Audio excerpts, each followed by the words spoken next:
Madame, monsieur, bonsoir et bienvenue. C'est le Grand Talk. La CEI est prête à retirer les électeurs décédés du fichier électoral. En même temps, excellente célébration d'Ascension à vous. On espère que vous avez pris bien le plaisir à être à la maison aujourd'hui, vous reposer. Nous, on est d'attaque, d'astreinte comme d'habitude et on vous dit encore bienvenue.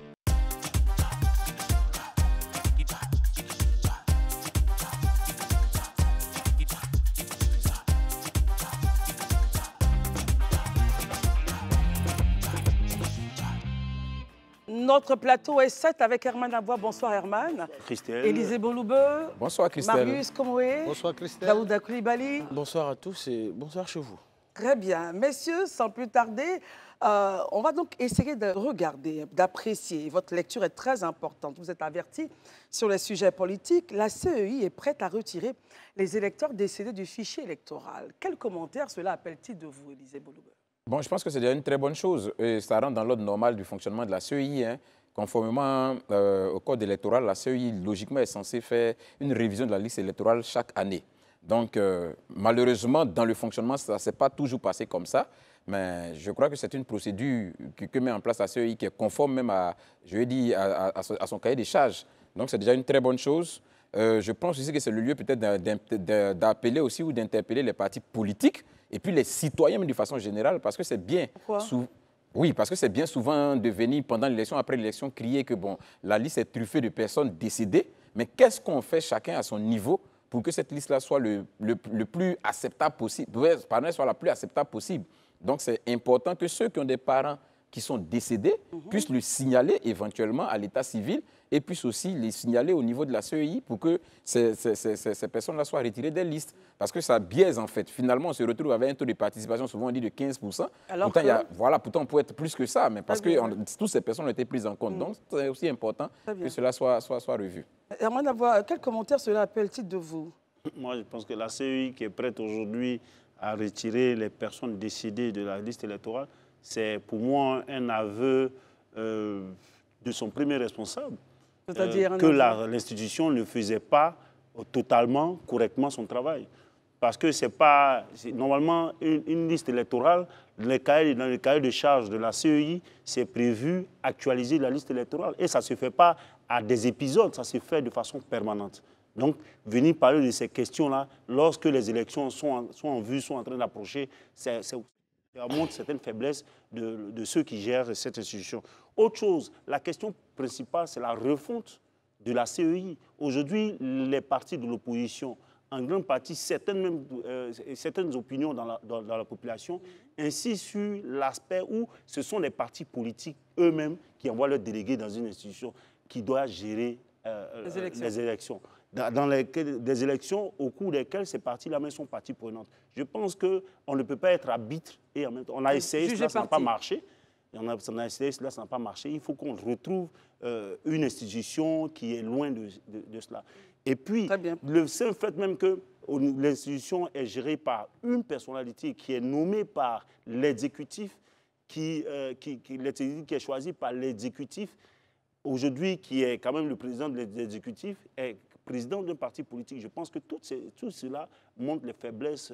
À plus loin, on pourra développer encore. La nomination donc, du président de la CEI, selon vous, serait biaisée parce oui, la CEI, l'organe qui est chargé de l'arbitrage électoral, doit être réformé. Il doit avoir une certaine refonte et puis trouver de nouveaux acteurs pour cela.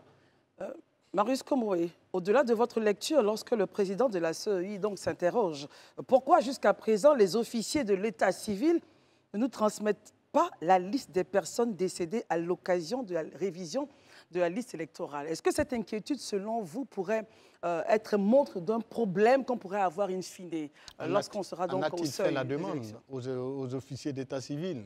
La question reste toujours posée. Sinon, je ne comprendrais pas pourquoi. S'il l'a fait, c'est tant mieux. Mais pourquoi il s'interroge lui-même en tant qu'institution en charge de l'organisation d'une élection?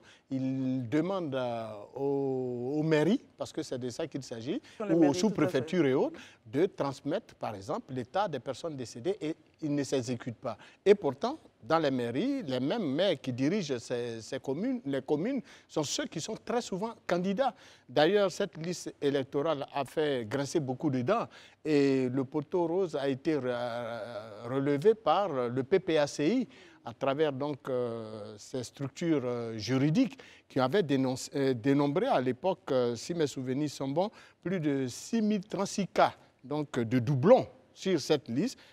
Je pense que ça ne devrait même pas venir d'un parti politique, un tel exercice. Ça aurait dû venir de la CEI, selon de la vous? CEI elle-même, qui devrait au moins dénombrer ces doublons. Comment un parti politique qui ne gère pas l'institution en charge de l'organisation des élections a pu faire un tel exercice et la CEI même ne s'est pas véritablement penchée sur la question. Mais au-delà de cet aspect des choses, il y a le fait que Maître Ndrick Lavert, qui est l'avocat de M. Charles Bleu Goudet, qui cette fois-ci se prononçait au cours d'une conférence de presse pour le compte des candidats à l'élection municipale passée et régionale, les élections couplées, oui. Il avait également dénoncé les mêmes faits en relevant que sur cette même liste électorale, on y retrouvait des mineurs.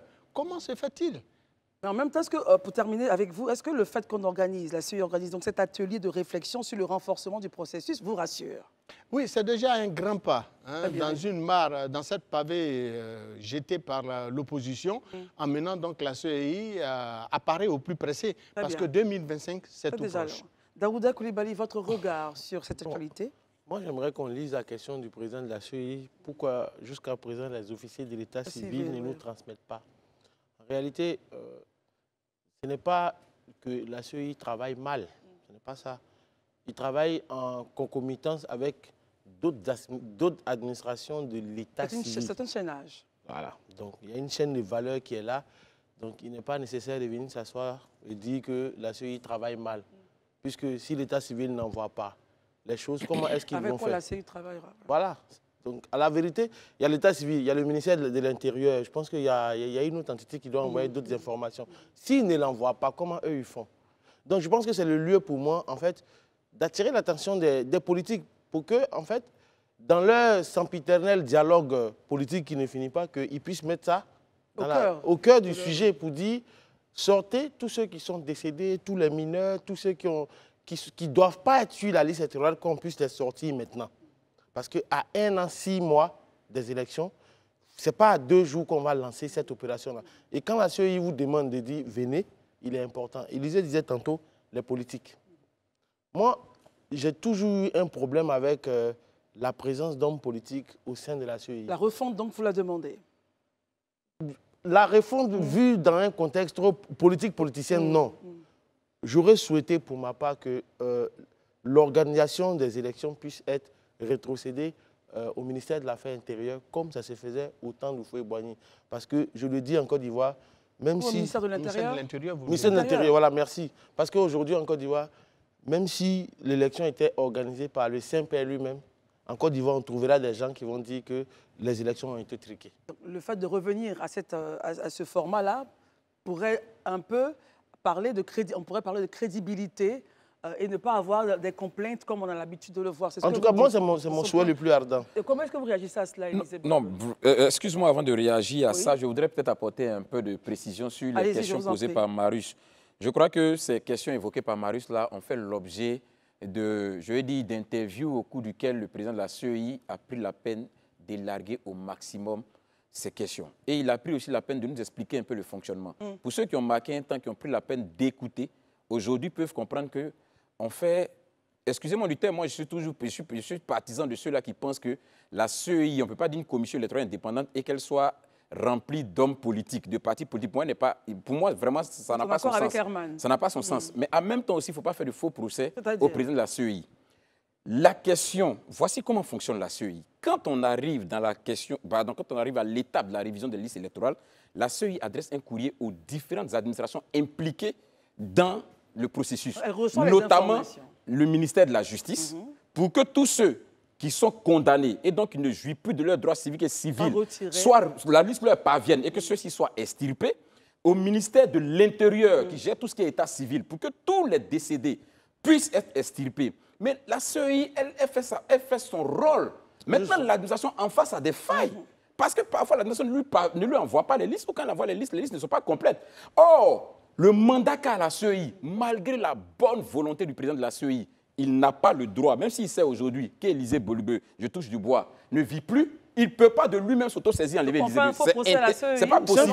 Il faut qu'il le fasse sur la base d'un document. C'est-à-dire qu'on lui envoie un acte de décès qui a été fait par l'état civil qui dit que je ne suis plus là. Et c'est là qu'il y a le dysfonctionnement, en fait. Donc, je pense qu'il a le mauvais rôle, en fait. Ça veut dire que tout le monde se cache, même les administrations qui ne font pas forcément leur travail comme il se doit, se cachent. Voilà, et tout retombe sur la CEI et on trouve justement que la CEI ne fait pas bien son travail. Mais comme je le dis, moi j'insiste et je répète, la composition de la CEI là est le résultat d'une volonté des partis politiques, même pas des Ivoiriens, hein, je précise. Pas des Ivoiriens, la composition de la CEI telle qu'elle est là. C'est le résultat de la volonté des partis politiques au cours de la négociation, lors de l'accord politique de Ouaga. Ouais. Si on veut parler de propositions, par exemple, est-ce que vous rejoignez Daouda qu'il faut repartir à ce format où lui, il est parti au ministère de l'Intérieur, c'est ça? Pour la gestion des élections. Non, moi je pense que vu le contexte actuel, il aura toujours cette suspicion qui peut être légitime ou illégitime, de ce que le ministère de l'Intérieur, dépendant de l'exécutif, forcément, il y a une main de l'exécutif. On peut toujours garder l'ossature d'une commission électorale indépendante, mais vraiment indépendante. Et je dis que dans ce pays... Oui, je termine dessus. Et je dis que dans ce pays, il y a des personnes qui se sont distinguées par leur crédibilité et qui peuvent être dans cet organe-là et nous produire des résultats sans contestation. Herman, comment est-ce que vous réagissez à cela? Moi, je pense que je me réjouis déjà qu'ils disent, par exemple, que ce sont les partis politiques qui avaient demandé que cette mouture de la CEI. Voilà. Mais c'est les mêmes partis politiques aujourd'hui qui demandent à ce qu'on réforme cela, que cette mouture n'arrange plus la situation. Moi, je pense que quand on parle de la question des décédés et autres, on a vu ici pour peu, le président de la CEI a fait prendre des décrets pour régler les questions par le président de la République. Si c'est des administrations, des entités... Il va terminer plus rapidement. Non, mais il peut expliquer un peu. Pourquoi est-ce que... Laissons-le terminer. Et vous allez bien comprendre. Ici, on a vu pour l'organisation des élections, il a fait prendre des décrets par le président pour créer le cadre de l'organisation des élections. Si il y a des entités au niveau de l'administration publique qui bloquent l'acheminement des fichiers qui sont utiles à faire son travail pour actualiser son liste. Il devrait demander au président de la République que ces administrations, ces entités-là m'empêchent de faire bien mon travail et le président allait faire des décrets aussi pour régler la question. Ça, c'est un point. Mais moi, je pense que la question des décédés, là, c'est pas ça qui est... C'est un des éléments qui montre la faiblesse de la gestion de la CEI. Tout à l'heure, Marius a évoqué la question des mineurs. Il y a même la question des doublons sur la liste électorale. Les doublons ne sont pas des gens qui sont décédés. Ce sont des personnes qui vivent bel et bien et qui sont par plusieurs fois sur la liste électorale. Les mineurs, comment est-ce qu'ils ont fait même pour rentrer sur la liste électorale? Voici les questions existentielles. On ne parle même pas encore du nombre de l'effectif sur la liste électorale, qui ne répond même pas à l'effectif normal de 40% par rapport à la population. On va terminer. Moi, j'ai terminé. Alors, le point d'Herman et moi, j'aimerais poser une question pour meilleure compréhension. Vous avez dit que le président de la CEI prend des décrets. Il fait prendre des décrets. Donc, le fait que les administrations, tout le chaînage, donc peut-être à de la lenteur ou un peu crispé, il devrait, selon vous, faire prendre des décrets, c'est le président qui lui a donné des attributions pour organiser des élections. S'il estime que dans l'administration publique, il a besoin que certains responsables de l'administration publique lui fassent parvenir des fichiers corrects, actualisés pour faire son travail, et que ça a un blocage, il s'en va revoir celui qui l'a mandaté pour à l'effet de régler ces questions. Il ne va pas venir nous dire lors de conférence de presse, pendant que les partis politiques évoquent son insuffisance, sa faiblesse au niveau de la gestion, et puis évoquer comme quoi c'est l'état civil qui m'empêche. Je pense qu'il rejette la faute. C'est lui qui est le premier responsable. On vous a bien saisi, Herman. Élisée Bolubeu n'est pas en accord, réaction. Et ensuite, donc, après Élisée, ce sera vous, Marius, assurez-vous. OK. Moi, comme je l'ai dit, c'était quand même... Moi j'invite Herman, c'est vrai, il a beaucoup de questions et tout ça, mais à la faveur des élections précédentes, des élections passées, le président de la CEI a fait un large écho et de communication dans les médias. Même nous, on l'a reçu même à Live TV. Au-delà des médias, il dit qu'il devrait faire prendre un décret en parenthèse. Comment est-ce que vous réagissez à cela? Beaucoup de choses. Je pense que j'inviterai la plupart des personnes, c'est sur YouTube, aller taper les interviews du président. Ça permet de comprendre un certain nombre de choses. Sur la question, par exemple, la partie dit qu'il fait prendre des décrets. Mais le code électoral encadre tout le processus. Ce que le président de la CEI est capable de faire prendre, ce n'est même pas par le président, c'est par le gouvernement. Il convoque pour convoquer le collège électoral et pour annoncer l'ouverture des processus tels que la révision des listes et tout ce qui va avec. Quant aux défaillances quand on dit ça, non. Vous voyez, une institution telle que la CEI là, fonctionne sur la base des tests. Allons prendre les tests et regardons ce que lui, il peut faire, les prérogatives qui lui sont dévolues et ce qu'il ne peut pas faire. Le président de la CEI, là, ce qu'il fait prendre par décret par le gouvernement, c'est la convocation du collège électoral, l'ouverture des processus tels que la révision des listes électorales et autres. En dehors de ça, qu'ils me disent à quel moment il a vu le président de la CEI ou le gouvernement dit, sur proposition de la CEI, nous décidons de sortir une telle personne de la liste électorale. Depuis qu'il a vu ça, ça n'existe nulle part. Donc, il faut regarder les tests qui encadrent quand même la gestion et le fonctionnement de la CEI. C'est important. Merci beaucoup, Élisée. On va écouter maintenant Marius qui demandait la parole depuis longtemps. Marius, êtes-vous d'accord avec Herman ou selon vous, il y a forcément, la CEI devrait, à sa responsabilité, si on a eu tous ces challenges, c'est parce que la CEI n'a pas fait son travail. C'est quoi votre point? Je voudrais qu'on soit très clair sur ce plateau, sur des points que j'ai énumérés. Je n'ai fait que rappeler les enquêtes d'un parti politique de l'opposition face donc à la liste électorale et ses doublons, ainsi que des décédés et des mineurs qui y figurent. Le dire, là, c'est un fait. Cela dit, en le relevant, on ne s'adresse pas à un individu, fut-il le président de la CEI. La CEI est une commission électorale indépendante avec un statut d'autorité administrative indépendante. Le mot est très fort, indépendante. Donc, ce n'est pas une structure qui reçoit des ordres. Elle est bien indépendante. Elle n'est sous l'aube de personne. Du tout. Donc, elle exécute justement les tests qui régissent son fonctionnement. Mais comment se fait-il, moi je m'interroge, que dans une élection électorale où on n'a pas un seul et unique candidat, où vous avez une multitude de candidats qui viennent de différents partis politiques, y compris des indépendants, vous avez sur la liste électorale plus de 6036 cas, tenez-vous bien, de doublons.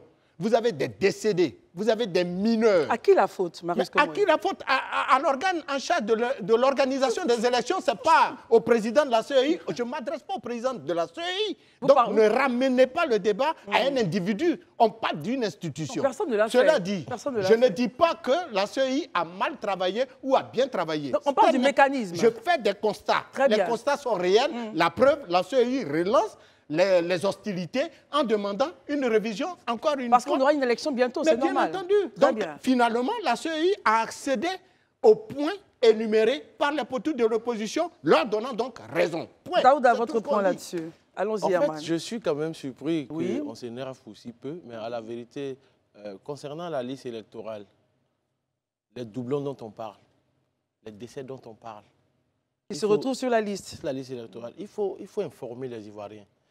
Comme je le dis toujours, il n'y a rien de plus important pour une démocratie qu'un électorat bien informé. Tout à fait.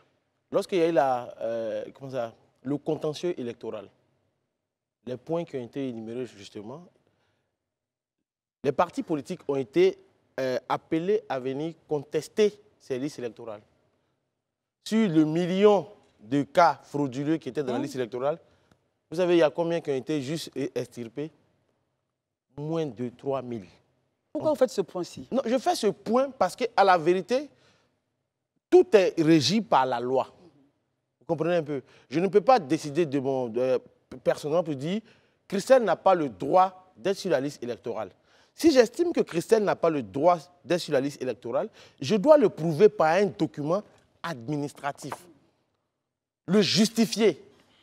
Mais quand les gens viennent, ils font par presse interposée, ils s'attaquent. Non, la liste n'est pas bonne, la liste n'est pas bonne. On est tous, moi je veux dire, on est tous d'accord que la liste n'est pas forcément, l'œuvre humaine n'est pas parfaite.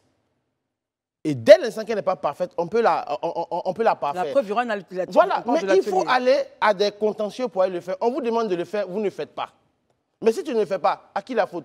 Personne ne peut se prévaloir de ses propres turpitudes. Or, aujourd'hui, dans ce contexte où nous sommes aujourd'hui, chacun se lance la balle. Voilà, ce n'est pas intéressant. La CEI, qu'on appelle ça, l'organe qui gère tout ce processus. Parce qu'il faut le dire aux gens aussi clairement, cette liste électorale, il faut le dire, on l'hérite de qui? On l'hérite depuis... C'était ma prochaine question. Mais justement, on l'hérite depuis comment on appelle ça, les élections de 2010. Donc, en vérité, rien n'a particulièrement changé, à part les nouveaux recensements qui ont été faits. Mais je suis d'accord, on peut débattre sur la liste pour dire on va le nettoyer.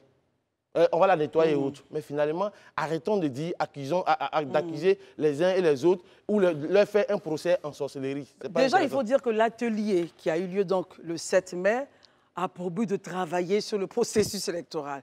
Et assurément qu'au fur et à mesure, les choses vont s'améliorer, n'est-ce pas, Herman? Allez-y. Je pense que lorsqu'on dit, par exemple, qu'il y a moins de 3000 personnes qui ont été extirpées à la suite, à la faveur des contentieux qu'il y a eu pour les élections locales, je veux simplement indiquer que cela n'indique en rien qu'il n'y a pas d'autres anomalies sur la liste électorale. La preuve, le président de la CEI revient quelques mois après pour parler des personnes décédées. Donc ça veut dire qu'il y a la question des doublons, il y a la question des mineurs qui sont sur cette liste électorale, donc il faut le nettoyer. Maintenant, lorsqu'on me dit par exemple que la CEI ne gère pas l'état civil, il y a des questions qui ne sont pas forcément dans son cahier de charge, je dis non.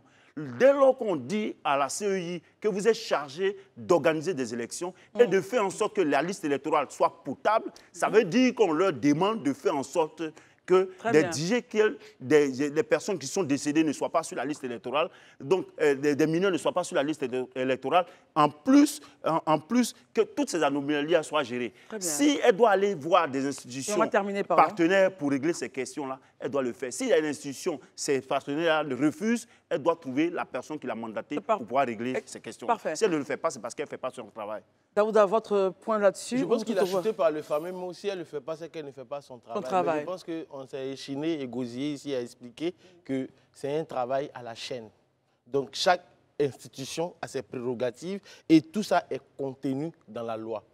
Personne n'a dit sur ce plateau que la liste là, elle était parfaite. Et je pense que vous m'avez repris même pour me dire on peut la parfaire. C'est pour dire que tous les Ivoiriens sont conscients que la liste là n'est pas bonne. Mais on ne peut pas décider, nous, de façon unilatérale, de retirer X, Y, Z sur la liste. C'est pourquoi j'ai pris l'exemple sur vous. Je ne peux pas vous retirer sans preuve. Et la CEI, que ce soit la personne morale ou la personne physique du président, ne peut pas décider de retirer quelqu'un sur la liste sans fondement juridique. Il est important de l'expliquer aux gens. C'est de ça qu'il s'agit.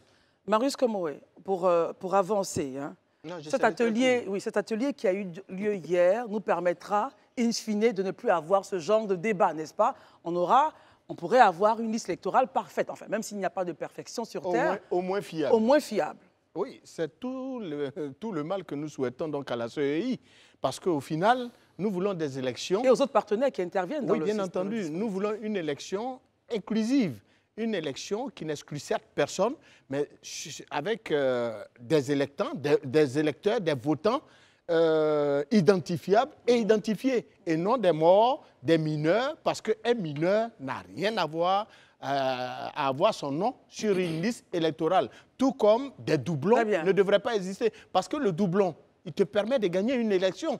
Un individu qui a 2 fois, ou 3 fois, il peut voter plusieurs fois. Cela n'est pas normal. Si des partis politiques de l'opposition ont réussi à déceler plus de 6000 cas de doublons, y compris des mineurs et des décédés, je pense très bien que les partis politiques de Côte d'Ivoire n'ont pas les mêmes moyens financiers mis à la disposition par l'État à la CEI qui, ma foi, naturellement, devrait faire ce travail dans l'intérêt général de garantir des élections crédibles. Elle a failli et il faut le reconnaître. Ne pas le reconnaître, ça fait preuve, évidemment, de malhonnêteté intellectuelle. Élisée, on terminera avec vous. Très belle suite. Oui, on terminera avec vous ce point. Ne pas le reconnaître, ça fait preuve de malhonnêteté intellectuelle. Je veux mettre tout le monde à l'aise. Oui, l'équilibriste. Herman. Non, je vais mettre tout le monde à l'aise. Herman, le président de la CEI, sur un plateau, a reconnu que la liste électorale telle qu'elle est rencontre beaucoup de dysfonctionnements. Absolument. Il a reconnu ça. Mais quand tu finis de dire ça, tu expliques les causes. Pourquoi nous en sommes arrivés là? C'est ce qui est le plus important. Parce que quand on explique ces causes-là, ça permet de situer les responsabilités. C'est une des raisons de la Et vous verrez que quand on donne l'explication, les responsabilités sont partagées. Aussi bien des partis, j'explique rapidement, aussi bien des partis politiques, on va aller vite, ok. Il a dit par exemple, vous savez que quand il y a eu l'élection de 2010, avant l'élection de 2010, en 2009, après l'accord politique de Ouagadougou, quand la liste a été établie pour aller aux élections de 2010, la commission électorale indépendante d'alors avait déjà décelé un ensemble d'anomalies qu'il a reportées aux partis politiques. Mais les partis politiques, parce que chacun pensait à tout moment que cette liste était profitable à son avantage et qu'il allait gagner les élections. On dit quoi à la CEI à l'époque? On demandait à la CEI d'aller aux élections avec ça. Après ça, on allait avoir le temps de réviser. Parce que de cette période de révision à l'élection, on n'aura pas le temps d'extirper tout ça. Allons avec la liste. Mais c'est le allons avec la liste là qui nous amène aujourd'hui dans ce qu'on est. Parce que justement, quand on a fini les élections, il n'y a plus de toilettage de la liste. Et aujourd'hui, toutes ces anomalies-là sont encore dans la liste. Mais on les estime comment? Quand on finit de 10 on les estime comment? On les estime de façon collégiale.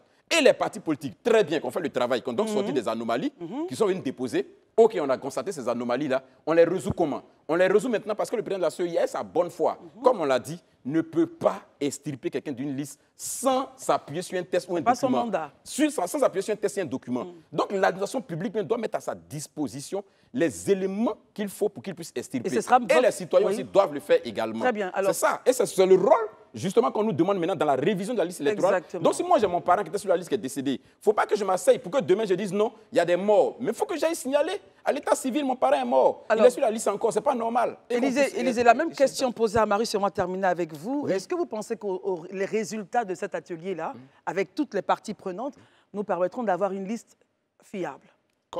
À la limite consensuelle. Ça ne suffit pas.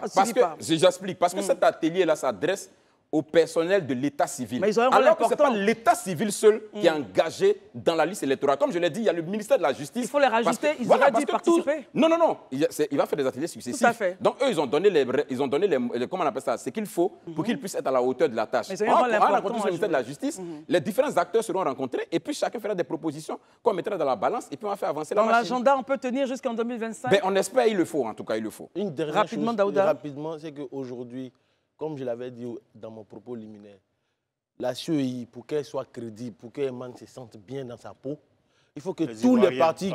Non, mais surtout toi. Est-ce que vous êtes obligé souvent de répondre? Je ne sais pas, il vient de faire mention à quelqu'un d'autre. Oui, quand je sais que c'est deux amis. Non, on ne va pas rajouter. Mais ce que je veux dire, c'est qu'il faut qu'aujourd'hui, la CEI, il faut que les politiciens sortent clairement de la CEI, qu'on laisse ça dans les mains d'organisations de la société civile.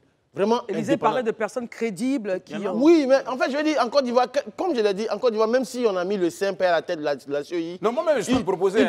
On trouvera des gens pour dire que ces élections ont été truquées. Ce n'est pas crédible. Très bien. Donc, c'est pour dire, vraiment, sortons d'abord les politiciens et laissons les organisations de la société civile.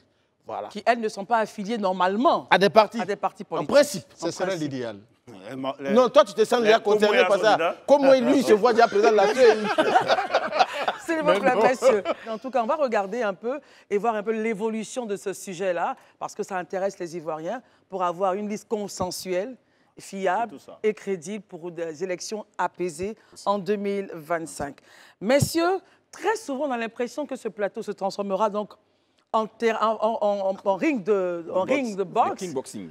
Mais Dieu merci, on n'en est pas encore là et on ne sera jamais là. Mais il y a le secrétaire général de la Fédération de kickboxing. Peut-être qu'il vous donnera des cours, messieurs. Monsieur Doukrou, parfait. Herman, vous riguez.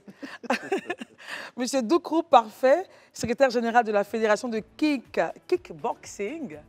Voilà qui arrive. Et puis, on devait peut-être aussi parler avec quelqu'un, un de vos champions. Sankara, Abdou Sankara, il n'est pas là. Voilà, il arrive tout à l'heure.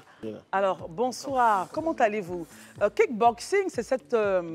voilà, le kickboxing, c'est cette discipline-là, voilà, qui allie en même temps boxe et les arts martiaux, c'est cela. Hein? Très bien. OK. Alors, bienvenue sur le plateau. Merci d'être là. Champion, bravo. Alors, Monsieur Doukrou, parfait. Présentez-nous un peu votre fédération. Je suis le secrétaire général de la Fédération ivoirienne de kickboxing et aussi cofondateur de ESM Group, qui organise le gala African Open Combat en collaboration avec la Fédération ivoirienne de kickboxing. Disons que la Fédération ivoirienne de kickboxing existe depuis 2016, mais ce n'est que le mois dernier que nous avons eu notre agrément. Donc c'est une jeune fédération, mais qui a fait beaucoup de prouesses. Parce que nous avons été plusieurs fois champions. Et récemment, on a été champion du monde. On a été déjà champion d'Afrique, champion du monde. Et récemment, Yedo Melej en Italie. Voilà, il y a seulement un mois de cela. La médaille d'or. On a eu Daleda Sissé qui a eu la médaille d'argent. Et Doumbia Ali qui a eu la médaille de bronze. Donc 3 athlètes qui ont participé à la Coupe du Monde et qui sont revenus avec 3 médailles. Sans compter que au niveau de l'Afrique, on avait été déjà champion. Voilà. Et cette fois, en marge de toutes les activités que nous organisons 7 fois le samedi prochain, le 11 mai, le Gala African Open Combat qui va réunir 8 pays, dont la Côte d'Ivoire. Et nous avons ici le représentant du Burkina, donc Abdoul Razak, qui est aussi un grand champion d'Afrique. Des délégations arrivent à partir de ce soir. Et donc, on aura toutes les délégations complètes. Très bien. Voilà. Quand vous avez remporté donc, ces différents prix, champion du monde, champion d'Afrique et voilà, champion de Côte d'Ivoire aussi, assurément, est-ce que le pays vous a honoré? Est-ce que vous avez été honoré par la Côte d'Ivoire? Reconnaissons que lorsque on n'a pas encore d'agrément, on le fait de nos propres moyens. Et on s'est dit qu'il ne fallait pas s'asseoir. Et c'est le travail même qui a poussé nos autorités à avoir l'œil sur nous. Et aujourd'hui, les autorités, le ministre M. Mej Silas, qui est même ministre délégué auprès du Premier ministre, ministre des Sports et du cadre de vie. Et depuis un certain moment, depuis qu'il est arrivé, en tout cas, nous avons une bonne collaboration. Il nous aide, même au niveau du championnat du monde. Il a facilité notre séjour au niveau des billets d'avion. Et encore, pour ce gala, il a accepté d'être le parrain, le haut parrain de ce gala, qui va réunir 8 pays.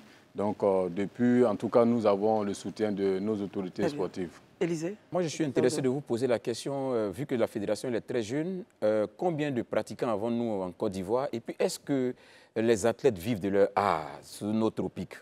OK. Déjà, le rôle d'une fédération, c'est d'organiser la discipline. Et donc, dans l'informel, on avait déjà des clubs enregistrés et des athlètes licenciés, qu'on pouvait dénombrer à 23 clubs en Côte d'Ivoire. En Côte d'Ivoire, dénombrés, en fait, comptés, enregistrés, et près de 300 athlètes licenciés. Wow. Mais maintenant, il nous revient en tant que fédération de couvrir tout le territoire ivoirien et enregistrer tous les clubs qui pratiquent du kickboxing. Parce que pratiquement partout, on pratique du kickboxing. C'est maintenant que nous allons enregistrer tous ces athlètes. Donc, si on veut évaluer réellement, on est à plus de 500 ou près de 1000 athlètes qui pratiquent le kickboxing. Vivent-ils de leur art? C'était la deuxième question. La question elle est fondamentale. Et pour le moment, l'athlète ivoirien ne vit pas de son art. Mais il nous revient. Et c'est pour ça que nous faisons le gala. Et nous appelons toute la population ivoirienne à nous soutenir. Parce que souvent, nous organisons les événements et la population reste sur Facebook. Mais pour que les sponsors nous soutiennent, il faut que la population vienne. Parce que quelqu'un tu vas voir un sponsor, il te demande, mais combien de personnes attends-tu à ton événement? Mais s'il y a 200 personnes ou 100 personnes, évidemment, les sponsors ne viendront pas. Daouda? Moi, ma question s'adresse à Razak. Vous êtes champion. Et le secrétaire général disait tout à l'heure que le sportif ne vit pas forcément de son art. Souvent, on voit des athlètes qui vont combattre pour leur pays, ils reviennent blessés. Est-ce que quand vous revenez blessé comme ça, qui vous prend en charge? Comment se fait la prise en charge? Oui, là. Comme vous l'avez dit, quand on s'en va faire les compétitions à l'international et qu'on revient après les blessures, est-ce que l'État ou le gouvernement nous soutient pour nous soigner? La prise en charge, oui. Voilà. C'est pas ça. L'État ne nous soutient pas parce que, comme le président l'avait dit, on n'avait pas l'agrément et c'était compliqué. Vous étiez au noir, en fait. Voilà, on était au noir. Et quand on fait les compétitions, ce sont ces mêmes gars-là, la fédération qui se donne les moyens de nous soigner avec les meilleurs moyens qu'ils ont. Ils nous donnent je sais pas, en tout cas, quelques moutiers comme on Qu'est-ce le que dit. ça veut dire quoi, Mouche? Mouche, là, hein. Ça veut dire quoi, Mouche? c'est bien, des jetons. Ah, quoi. d'accord, Voilà. d'accord. Et puis voilà, on arrive à se défendre avec ça. Après, c'est la passion, vous voyez. Nous, on est passionnés, on est gamés. Et on veut faire, on veut faire, on veut faire. Du coup, on ne lâche pas. Et c'est comme ça.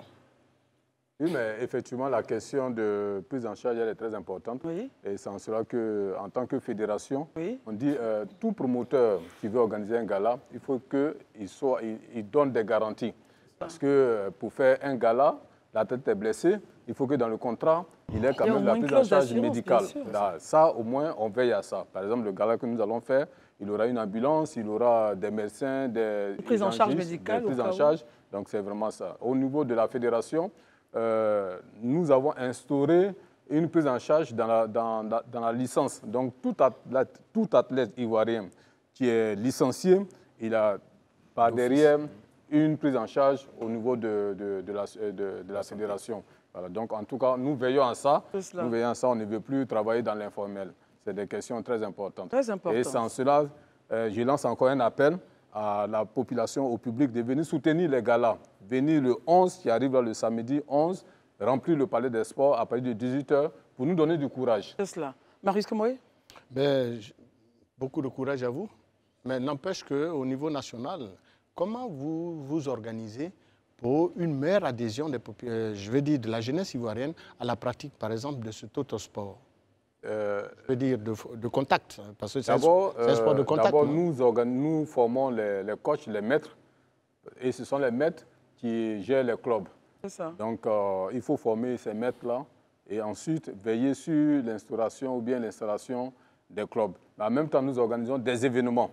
Voilà, c'est à partir des événements parce qu'un athlète qui s'entraîne et il n'y a pas de suite, il n'y a pas de perspective, évidemment, la discipline meurt. Et c'est en cela que nous organisons ces événements pour qu'ils sachent qu'au-delà des entraînements, il y a une autre option qui est devant. Et puis, bon, nous, en tant que fédération, on ne prend pas le kickboxing en tant que discipline simple pour se battre, mais on prend le kickboxing comme un atout de réinsertion socio-professionnelle de la jeunesse et aussi économique. Voilà, il faut permettre à l'athlète d'avoir une formation. Donc, nous faisons des formations certifiantes, donc qualifiantes, et ça leur permettra, par exemple, de travailler dans des structures de sécurité ou bien dans des salles de gym où ils peuvent toucher 300 000, 400 000. Donc, vous voyez que l'athlète, en fait, l'enfant qui est à bobo et qui est violent, on peut le transformer, lui faire une formation et devenir demain quelqu'un de responsable. Donc, au travers du kickboxing, nous voulons vraiment que l'État utilise le kickboxing comme un atout de développement économique et social, et de cohésion sociale. Très bien. Voilà. Il voulait réagir, notre champion. Et comme l'avait dit le président, en vrai, c'est le secrétaire général. C'est le président de l'organisation. Le président du comité d'organisation. Voilà, comme il avait dit, moi, je suis un exemple vivant. Oui. Je suis un exemple vivant. Avant le kickboxing, franchement, j'étais un sacré bagarreur. J'aimais me battre, je blessais les gens, je faisais de sales trucs. Et quand à la base, mon esprit, c'était d'aller apprendre le kickboxing et aller au quartier frapper mes vieux pères. Vous voyez, mais quand je suis parti... on ne va pas marcher avec toi. Non, mais maintenant, vous pouvez marcher avec lui. Écoutez la suite. Quand je suis parti, quand je me suis mis au kickboxing, j'ai développé une autre mentalité, au fait. J'ai compris que dans ce sport-là, je peux me faire une carrière, je peux aller loin, je peux devenir un grand type. Un autre mindset. Et après, quand je me suis mis à fond dans ce sport-là, voilà, jusqu'à aujourd'hui, je ne me suis pas battu avec quelqu'un dans la rue. J'ai arrêté complètement les bagarres de rue, tout ça, là, parce que ça me satisfait. J'arrive à me défouler là-bas, je suis au calme, quoi. Très bien. Donc, en fait, c'est un appel aux jeunes pour les venir. Gars, tous ceux qui aiment se battre, là, vous qui dites que vous aimez pas là, vous voulez vous battre, nous, on vous invite, venez. Venez apprendre à vous battre, vous allez gagner de l'argent. Tu fais pas là et puis on te paye. C'est pas bon. Non, c'est mieux. Hein. Ou bien. Ouais. Très bien, les gars. Alors, vous parlez de la population. Oui. Le ticket d'entrée, le pass d'entrée sera à combien? C'est pratiquement gratuit, hein? Mais comme je l'ai dit plusieurs fois, lorsque en Afrique, tu donnes même cadeau, la personne pense que c'est du fétichisme qu'on fait. Donc, on fait juste à 2000 pour dire que c'est vraiment gratuit. Le grand public à 2000 et les VIP à 10 000, les VVIP à 20 000. C'est vraiment cadeau. Vraiment, venez, on va s'amuser. Pour regarder de beaux spectacles. Du beau spectacle. Alors, c'est donc le samedi... Oui, allez-y. Le samedi 11, au Palais des Sports de Treichville, à partir de 18h, les meilleurs kickboxers de la Côte d'Ivoire vont affronter les meilleurs kickboxers de l'Afrique. Il y en a qui viennent du Ghana, le Burkina, le Nigeria, le Gabon. Le Mali. Ils seront tous là, le Mali. Et voilà, ils seront tous là. D'ici, on va même accueillir certaines délégations. Donc, venez. On a la conférence de presse demain. On a besoin de l'apport de tous les Ivoiriens. C'est la deuxième CAN. La CAN de football, c'était chez nous et tout est resté chez nous. La CAN du kickboxing, c'est chez nous et tout doit rester chez nous. Vous êtes vous-même pratiquant? Évidemment, je suis 5e dan ceinture noire kickboxing. Alors, donc, c'est samedi. Donc, aujourd'hui, nous sommes jeudi. Aujourd'hui, jeudi. L'événement, c'est samedi à partir de 19h. À partir de 18h. 18h, installation, on va dire. Installation. Voilà, je précise que monsieur le ministre, comme je l'ai dit tantôt, ministre délégué, voilà, il est le parrain, le haut parrain de l'événement et nous le remercions pour tout ce qu'il fait pour nous, pour son soutien. Très bien. En tout cas, c'est une belle initiative.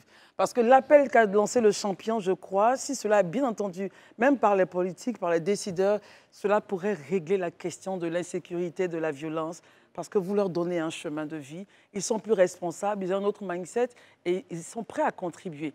Voilà, merci en tout cas. Je ne sais pas si... Il y a l'autorisation de citer, par exemple, le nom de quelqu'un. Rapidement. On a fait un gala, il y a 2 ans de cela, à Port-Boué, où le maire de Port-Boué était le parrain. Oui. Mais lorsque nous lui avons expliqué le contour du kickboxing, il a dit, mais il faut que Port-Boué soit le bastion du kickboxing, parce que les mairies doivent nous accompagner pour insérer les jeunes, ces jeunes qu'on appelle les jeunes de la rue. Très bien. Merci beaucoup. Merci. C'était une très, très belle information. On a eu une belle conversation avec vous. Merci d'être venu, monsieur le secrétaire général Doukrou Parfait de la Fédération de kickboxing et le champion Sankara. Merci d'être venu. À tout de suite. Merci d'être avec nous. Le grand talk se poursuit. Nous allons maintenant diriger tous nos regards vers Yamoussoukro, l'Institut, l'INPHB, dont les valeurs ne font que s'améliorer au fur et à mesure des années. Tiens, nous avons observé avec beaucoup de plaisir la tenue d'apparat, confectionnée donc par le styliste ivoirien Sissa Moïse, que ces élèves, là, ces étudiants vont arborer. Nous allons, avec nos amis, essayer de décrypter cette actualité-là. Daouda, comment est-ce que vous appréciez ce nouveau style des étudiants de l'INPHB? Non, moi je trouve que leur tenue, c'est très joli. Le vert, il est vraiment intéressant avec le logo. Le vert ivoirien. Le vert ivoirien. Et la série sur le gâteau, c'est que c'est fait par un styliste ivoirien du nom de Sissa Moïse. Je pense que nous tous, on connaît. Maintenant, je vois certaines polémiques sur la toile. Pourquoi est-ce que ça ressemble trait pour trait à celui des polytechniciens de Paris ou bien des anciens combattants? Je veux dire, il faut que les gens sortent de ce paradigme. Hier, je le disais, comparatif. Ce comparatif, ce complexe à tout moment, de dire oui, pourquoi ça ressemble à ça? Est-ce que c'est pas beau? C'est ça. Quel est l'intérêt de le porter? Si ça fait plaisir aux gens, que ça donne de l'argent à des entreprises ivoiriennes, pour moi, ça va. Que ça ressemble à la tenue des polytechniciens de Kuala Lumpur, d'Hiroshima, de Nagasaki, ou même de Washington. Pour moi, ce n'est pas un problème. Le plus important, qu'est-ce qu'ils ont dans la tête? Après les études, qu'est-ce qu'ils vont apporter à la société? C'est de ça qu'il s'agit. La polémique, le reste, il faut laisser tomber. Dans le processus, justement, de donner les valeurs, de montrer les valeurs là, et d'aller à la beauté, justement, cet institut est un institut qui a marqué la Côte d'Ivoire, qui a donné de grands cadres. Le fait qu'on puisse donner cette tenue d'apparat, comment est-ce que vous l'appréciez, Herman? Moi, je pense que déjà, il faut noter que le nouveau directeur général, il s'intéresse à des choses qui vont donner une valeur identique, enfin, une certaine identité à ces étudiants de cette école prestigieuse, j'allais dire. Maintenant, quand on dit, parce que c'est ce besoin-là qu'ils ont manifesté, c'est pour que, en même temps, en regardant ces étudiants-là, ça reflète une certaine excellence et autres. Donc, on peut, avec tous les apparats qui les accompagnent, on peut quand même essayer d'analyser. Sur ce point-là, moi, je suis d'accord que la tenue, dans son ensemble, c'est beau. Je ne suis pas forcément d'accord avec les chapeaux. Les chapeaux qui nous ramènent à l'époque des tirailleurs. Et ça, je préfère le dire. Pour vous, le chapeau fait penser aux tirailleurs. On n'a pas besoin Non, je n'ai pas encore dit, j'ai Quand dit on dit les tirailleurs. Mais c'est l'époque coloniale. Tirailleurs, on ne devait pas historiquement nous ramener à ces moments-là. Donc, moi, personnellement, je ne suis pas... Si, peut-être, c'est le premier jet ou bien les autres promotions, ils n'ont qu'à essayer de voir. De toute façon, c'est une valeur intéressante en termes d'expression de son identité, mais il faut forcément trouver à tenir compte de tout ce que les gens disent, parce que c'est l'impact que ça a, c'est l'opinion que les gens portent sur cette tenue-là. Donc, il faudrait que ceux qui y travaillent pensent à corriger, si on devrait le corriger. Élisée Boloubeu, est-ce que ça vous ramène aux tirailleurs le chapeau? Et en plus, in fine, comment est-ce que vous appréciez cela? Non, je ne dirais pas ça ainsi. Déjà, dans un premier temps, moi, je salue l'initiative. Hein. Vous savez, une chose est certaine. Si on devait demander à l'ensemble des Ivoiriens de proposer des croquis de tenue, des propositions de tenue qu'ils voudraient bien que l'élite de notre formation académique porte, c'est-à-dire les étudiants de l'INPHB, pardon, vous verrez qu'on est environ 30 millions d'habitants, hein, on aura au moins 28 millions de propositions. À un moment donné, il faut qu'on choisisse une et puis qu'on avance avec. Moi, je pense déjà que le design, il est beau. Et puis, je crois que c'est quelque chose quand même qui vient aussi distinguer, marquer un peu cette élite-là, en fait, qui constitue l'INPHB. Et je trouve que c'est une tenue d'apparat. Ça se fait dans certaines écoles, ce n'est pas seulement le Polytechnique de France, contrairement à ce que les gens pensent, hein, même aux États-Unis, même en Angleterre, ils ont des tenues d'apparat. Donc, c'est déjà une très bonne chose qu'on le fasse. Maintenant, comme je le disais, ce n'est pas des choses figées dans du marbre pour dire que comme c'est comme ça, ça ne changera plus du jour au lendemain. Un autre jour, peut-être, on trouvera d'autres propositions qui soient plus intéressantes parce qu'on voudra migrer ou on voudra inculquer d'autres valeurs. On va pouvoir changer, mais déjà, je crois que pour un début, c'est acceptable. Voilà, c'est bon, quoi. Et puis, c'est d'encourager encore ces jeunes étudiants qui sont là-bas. Je pense que ça les distingue davantage encore des autres pour leur montrer effectivement que, parce que ce n'est pas dans toutes les écoles en Côte d'Ivoire qu'on a ça, donc leur montrer qu'ils sont dans une élite et qu'ils soient à la hauteur vraiment des challenges de cette école-là, de cet institut-là. Toujours dans le respect des valeurs de la République. Hein. Donc, le directeur général, le nouveau directeur, a implémenté cette décision. Marius, comment pensez-vous qu'il faut l'élargir? À une certaine époque, en Côte d'Ivoire, ceux qui étaient au lycée portaient la veste pour les hommes, la veste bleue le samedi, si je me rappelle bien, avec la cravate. La chemise blanche. Et la chemise blanche. Est-ce qu'in fine, ce type d'apparat, de tenue qui appelle au respect, il faudrait l'implémenter à tous les niveaux? Alors, il faut être très clair. Hein. Les initiateurs de cet accoutrement, de cette initiative, ont bien voulu expliquer en disant tout simplement que c'est pour inculquer donc à leurs étudiants et étudiantes le service civique, mais également le respect et l'honneur de l'emblème national que constituent les couleurs qui dominent notre drapeau national. Bon, il faut pas épiloguer sur la question de pourquoi cette tenue et pas une autre. Hein. Je ne pense pas que c'est la tenue qui donne l'intelligence et la compétence intellectuelle à ces jeunes qui demain incarneront justement l'administration. Les valeurs de l'administration ivoirienne. Voilà, les valeurs de l'administration ivoirienne. C'est plutôt la culture civique qu'on veut leur enseigner déjà, parce qu'il ne faut pas perdre de vue, aujourd'hui en Côte d'Ivoire, la culture civique a foutu le camp.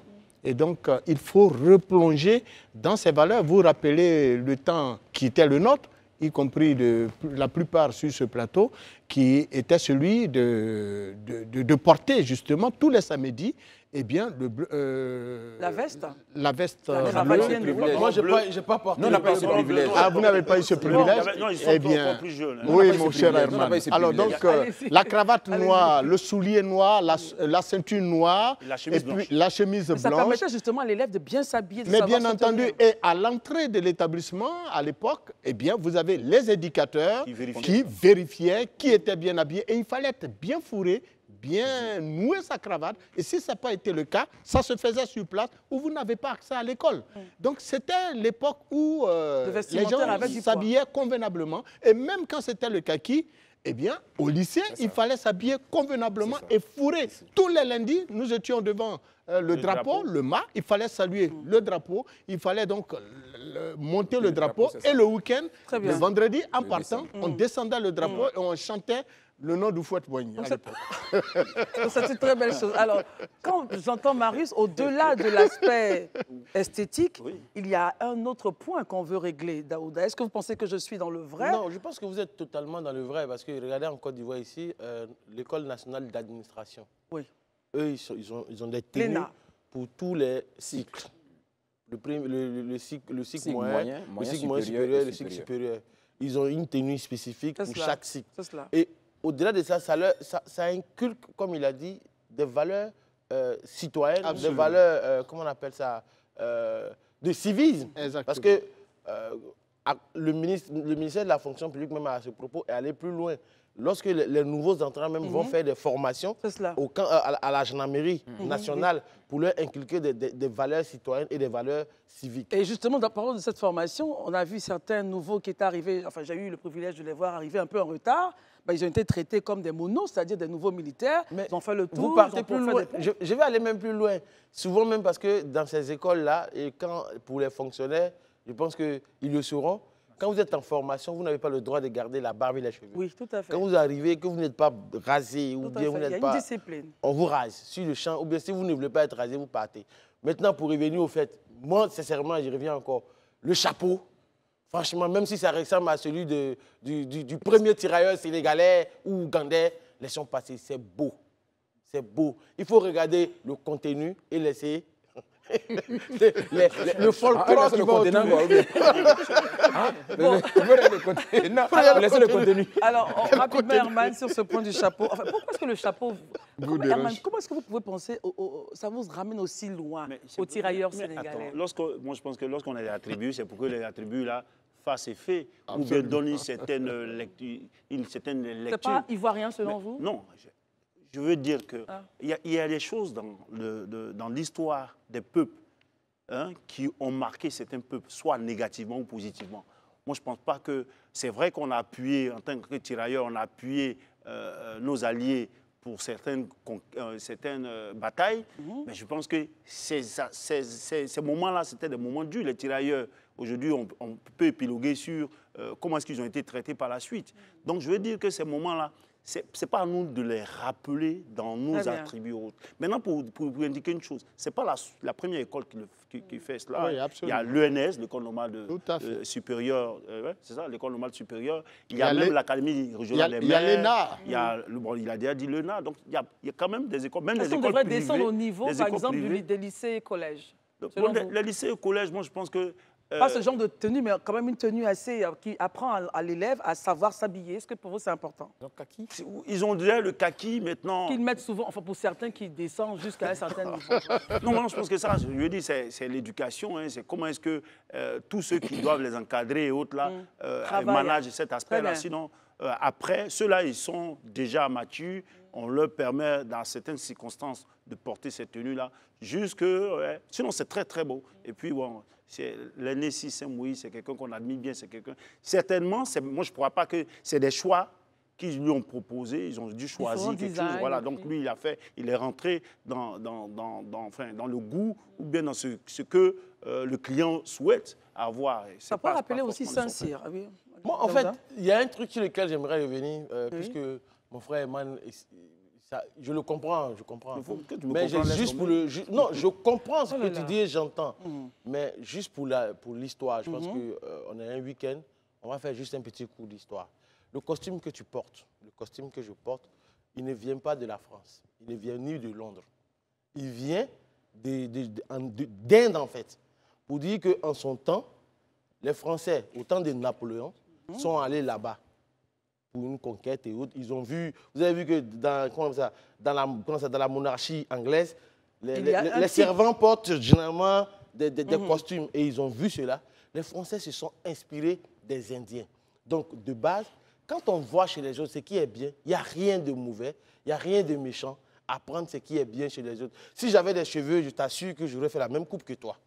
Parce que tu as une très belle coupe au passage. Très bien. Merci Daouda. Tu vois, c'est bien je de le vous dis reconnaître. qu'on peut s'inspirer de ce qui n'a pas ce qui besoin est de bien chapeau. d'ailleurs. Herman, Voilà, on n'a pas tout le temps besoin d'épiloguer pour dire mais pourquoi est-ce que ça ressemble à ci, On veut à quelque ça, chose tout et de tout. mauvais. On veut quelque chose de nouveau. Tu aurais voulu qu'il s'habille en raffia pour aller à l'école? Bon, peut-être, Très bien. je ne sais pas. C'est pas ce qu'il a dit aussi. Non, juste, c'est une boutade. C'est une boutade de D'accord. On va passage. terminer sur le sujet À la rapidement. matière, je pense que Daouda a mis le pied dans le plat.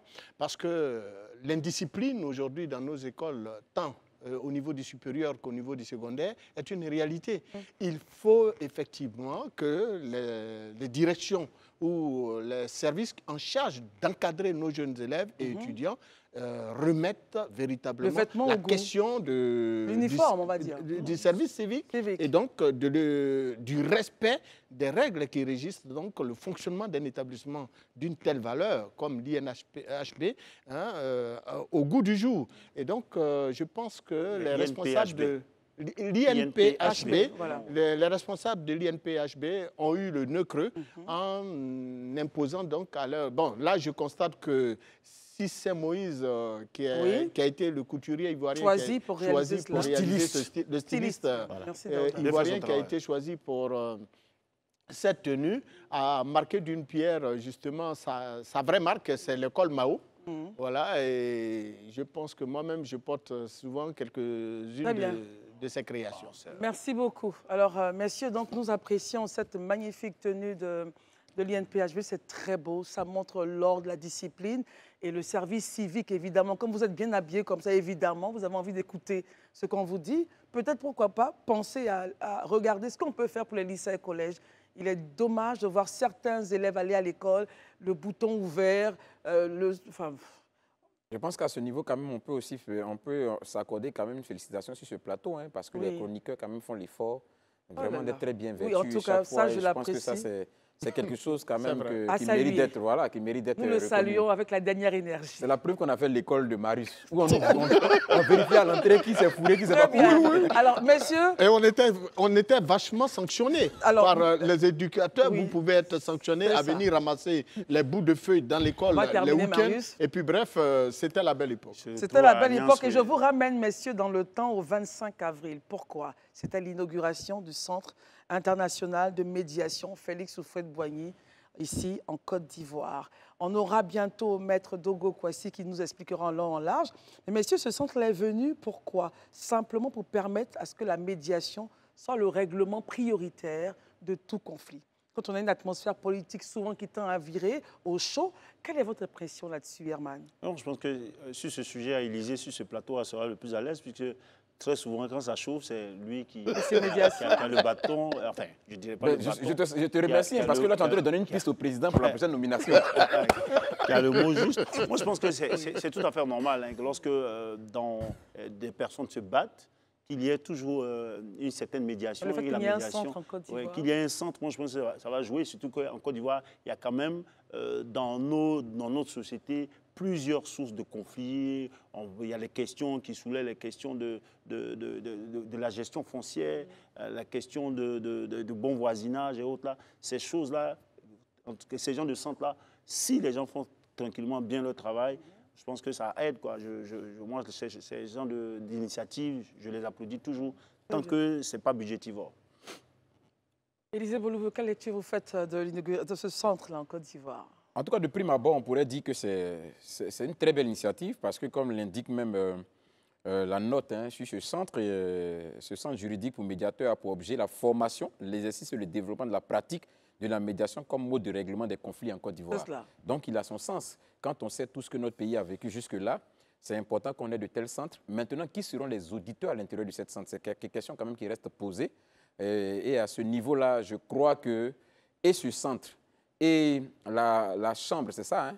La chambre des chefs et des rois et chefs traditionnels et la grande médiature, logiquement, devrait nous amener à ne plus retomber dans tout ce qu'on constate. Le grand médiateur. Voilà, vraiment, il faut que le grand médiateur, oui, c'est ça, et la chambre des rois ainsi que ce centre aussi, vraiment, pour moi, c'est un ensemble de dispositifs qui devrait logiquement nous amener à ne plus retomber dans ce qu'on a vécu. Donc, c'est une très belle initiative à saluer.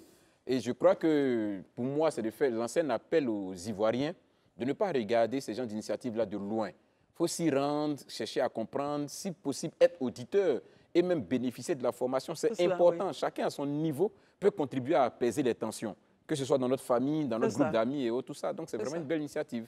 Très bien. Daouda, votre regard là-dessus? Non, je pense que c'est déjà une très bonne chose. Le moment même auquel même le centre est en train d'ouvrir. Moi, ça me fait vraiment plaisir parce que Houphouët-Boigny, je ne l'ai pas connu. Mais pour ce que j'ai pu lire de lui, c'était le père fondateur du dialogue. Du dialogue, de la communication. Je pense que ce centre-là va nous aider. Et on espère bien que les hommes politiques de notre époque vont véritablement avoir une écoute attentive, une écoute active, de sorte à ce qu'on ne retombe pas encore une fois de plus dans les travers de 2010. Parce que 2010, jusqu'à présent, les meurtres-ci sont encore là. Même si aujourd'hui, certains hommes politiques font du chantage avec cette histoire de réconciliation et autres, j'estime que les Ivoiriens sont réconciliés. La base des bases est réconciliée. C'est les hommes politiques qui eux-mêmes ne sont pas encore réconciliés entre eux. Que ce centre de médiation-là puisse les aider parce que j'ai vu le tout nouveau ministre d'État conseiller là-bas. J'ai vu aussi le président Afin Guessan, j'ai vu Yassé, le maire de Cocody. J'espère que toutes ces personnes-là vont mettre... Maître Ouigné également, je pense. Oui, Maître Ouigné du PPACI. S'ils peuvent s'associer comme ça pour couper des rubans, ils peuvent s'associer aussi pour nous donner la paix en Côte d'Ivoire. Parce que là, à 1 an, 6 mois, nous avons véritablement peur. Et je pense que la peur dont je parle, beaucoup d'Ivoiriens la partagent, sincèrement. Marius Komoué, cet instrument devrait nous donner la paix. Oui, absolument. Alors, pas à première vue, on dirait oui. Mais je voudrais rappeler que ce n'est pas Maître Ouigné, c'est plutôt le professeur Armand Ouigné. Alors, donc, et même on voit sur l'image également M. Afin Guessan. Alors, cela dit, la création d'un tel centre devrait en principe, et à notre humble avis, eu égard à sa dénomination, concourir à asseoir une véritable cohésion sociale. Là où nous nous interrogeons, c'est quels sont les acteurs qui vont animer ce centre. Si c'est encore les politiques, eh bien, je crains fort qu'on n'ait pas encore sorti de l'auberge. Alors, je rappelle que le président du centre, c'est Maître Yannick Dogo Kouassi, un homme de loi. Et c'est tant mieux. Encore faut-il qu'il n'ait pas des visées ou des ramifications politiques. Il n'est pas là, on ne peut pas en parler. Et ça me rappelle un sujet, si tu permets. Est-ce qu'il a terminé peut-être? Je ne peux pas terminer. Mais pardon, est-ce que je peux juste te rappeler sur ce plateau que quand on parlait du sujet de la CEI, où on parlait d'indépendance, parce qu'en Côte d'Ivoire, quel que soit le visage de la personne dont on va parler, les gens vont lui trouver des ramifications. C'est pourquoi j'ai dit, même si on mettait le Saint-Père à la CEI, des gens trouveront que les élections sont pas crédibles. Non, mais pardon, avant qu'on ne revienne encore... Non, mais allez-y, je vous laisse. Non, ce que je veux dire à Daouda, c'est vrai. On ne peut pas empêcher X ou Y de penser ça de toi. Absolument. Mais je crois qu'aujourd'hui, dans ce pays, il y a même des gens qui ont des idées politiques, mais qui bénéficient d'une certaine honnêteté dans l'opinion. Tout le monde reconnaît leur honnêteté, leur crédibilité. Et ça, c'est déjà une bonne chose. 5 personnes. Cite-moi 5 personnes. Tu vas nous dire où ces personnes sont Non, je ne parle pas de ça. Il y a dit 5 personnes qui n'ont pas d'obédience quelque part. Si déjà, on n'a pas encore démarré cette histoire. Voyez-vous, non? Si déjà, on n'a même pas évoqué encore le nom des acteurs qui vont diriger sur le plateau déjà. Le président du centre, c'est Maître Dogo Kouassi. Voilà, maintenant, il faut bien qu'il s'entoure de leaders, j'allais dire de la société civile, qui vont l'accompagner, des gens qui ont pion sur eux. Sont neutres. Et dont les voix portent et qui sont écoutés par les politiques. Il y a dans ce pays des gens qui sont écoutés par les politiques et qui pourraient naturellement, de par leur expérience et leur expertise, peser de tout leur poids sur donc, la sphère des décisions, de sorte à nous éviter les imbroglios dans lesquels les politiques souvent nous enlissent. Donc pour nous, le centre est le bienvenu. Très bien. Reste maintenant à le faire animer par des gens dont la crédibilité ne souffre d'aucune ambiguïté au niveau politique. Tout à l'heure, j'avais glissé un peu si ce centre n'est pas budgétivore. je l'ai pas fait, je l'ai fait sciemment. Parce qu'aujourd'hui, lorsqu'on a un centre comme ça qui a pour mission de former à la pratique de la médiation, on peut se poser des questions. Élysée est revenu sur certains instruments qu'on a déjà. Le grand médiateur, les rois et chefs. Je veux dire, ces instruments-là qui allongent, qui alourdissent le train de vie de l'État et qui souvent ne font pas correctement ou bien efficacement le travail. Parce que quand je vois dans cette école, par exemple, c'est une école de formation qui va former des professionnels à cela, je pense que ça tient. Donc pourquoi est-ce que institutionnellement, on voit des gens qui seront payés à ne rien faire? Pour l'instant, lorsqu'on recevra Maître Dogo Kwasi, voilà, on ne préjugera de rien. Lorsqu'on recevra donc Maître Dogo Kwasi, il aura la latitude de répondre à nos différentes interrogations. Il était bon pour nous, il était de bonne loi, déjà de présenter l'information de l'ouverture du centre aux téléspectateurs. Messieurs, nous avons terminé l'émission. On rappelle également, comme nous avons vu dans les photos, Mme Jacqueline Orbe. Et c'était sous le parrainage de Mme Thérèse Houphouët-Boigny. Exactement. Jacqueline Louès Orbe. Une dame de grande valeur. Tout à fait. Messieurs, merci beaucoup. En ce férié, vous avez quand même pris de votre temps pour être là, par amour, n'est-ce pas, du métier pour les Ivoiriens. Pour les téléspectateurs. Et tous ceux qui nous regardent, merci d'être venus, Herman, Élisée, Marius, Daouda. Merci beaucoup. Alors, les programmes continuent sur Live TV. Bon repos chez vous.